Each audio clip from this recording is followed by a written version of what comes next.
everyone. My name is Uzra Dawood, and I'm CEO of Dawood Global Foundation.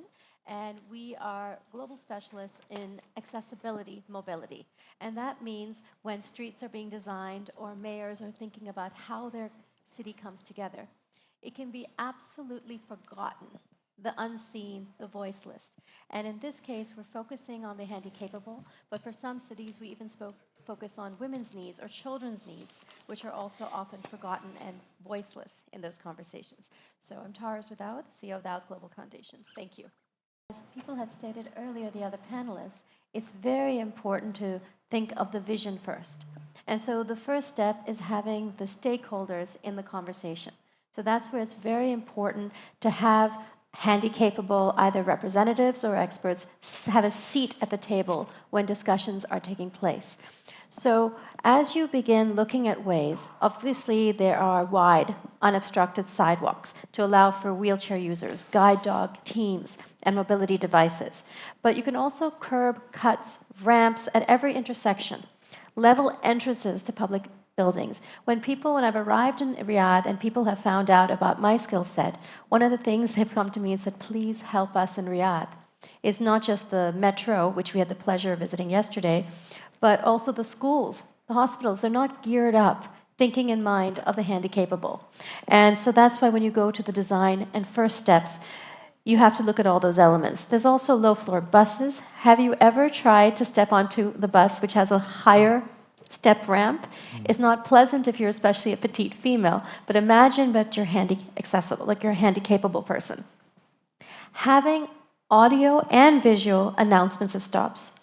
Elevators in all subway and train stations. Some of the most progressive cities in the world, even if you look at New York City or London, there's not actually accessibility at every station, especially working accessibility. Pedestrian crossing signals are very important, but also adapted street lighting. And now they have amazing solar lights that you can put in streets, which are also sustainable and energy efficient. But that can be a lifesaver for those who are trying to struggle to cross the path. Thank you.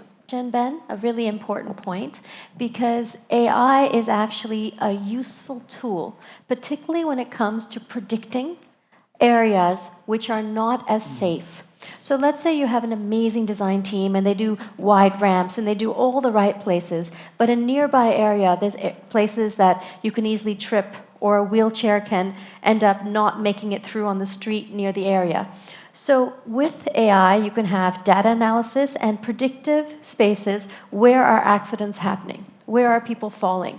You will be able to assess the data, and AI using predictive analysis can be extremely useful, as well as keeping track of what's happening and letting you know what's expected to happen next. Well, whenever you're looking at vulnerable groups, it's a question of whoever is voiceless and unseen. Yep. So whether that's handy-capable or, as just mentioned, women and children, it's very critical to understand what the thought is that, one, they're not, let's say, cycling, and what would make them cycle. But even if you look at a novice cyclist, anyone here who's not an expert cyclist, when you see how quickly a strong cyclist moves, you may not realize how intimidating it is for either a pedestrian, a woman or child who may not be familiar with that, or a child that might not be as seen if it's not as well-lit area, but also to cars. When you talked about how to decide spaces, sometimes the fast-moving cyclists are actually intimidating to the cars. Yep. I know the legal policy is that the cyclist is right if a car hits a cyclist, but sometimes I know people who are quite terrified when they're driving because the cyclist may not follow the traffic laws and might move very quickly. So including an understanding of women's needs being different, and especially children, whose not only height but experience may be very different. So it's wonderful how you've countered that. Mayor of Mozambique. Tourists.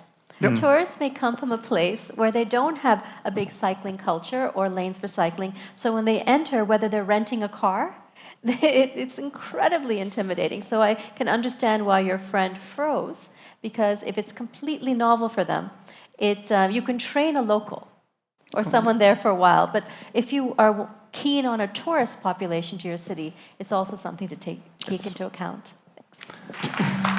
Thank you. Thank you.